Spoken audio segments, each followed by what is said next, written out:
Have you placed a bet today? A recent survey suggests 73% of us have gambled at least once in the past 12 months. 38% punt at least once a week. The most common things we're spending our hard-earned on are scratchies, horse racing, sports betting and pokies. And when punters do take the plunge on sports, they spend an average $83 a day. Research suggests it's advertising that's luring people in, with an increasing number of young people taking up gambling. Mark Rigby reports.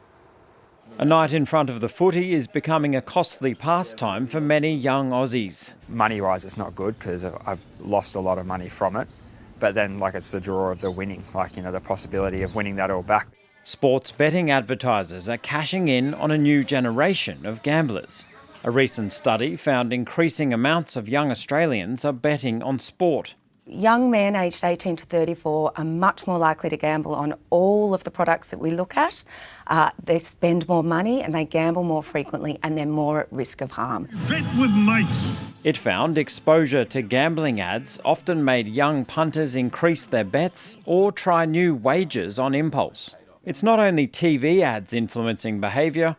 Social media feeds and streaming services are awash with content from sports betting agencies. The industry is in a phase where it's wanting to socialise the idea of sports betting as widely as possible among young men, so that they see it as something that's an ordinary part of their everyday practices. The tactics used by bookmakers to encourage gambling are changing the way people watch sport. Especially towards the end of the game, like quarter four or something like that. You're like, oh, I only need this now. And you're just constantly trying to watch to make sure they get that or they achieve what you need. A federal parliamentary inquiry is already looking into online gambling and its impacts. Researchers are hoping it recommends legislation to limit the number of advertisements young minds are exposed to. Our research points to the need for further restrictions because we are seeing that strong link between exposure and riskier behaviour and harm. Mark Rigby, ABC News, Gold Coast.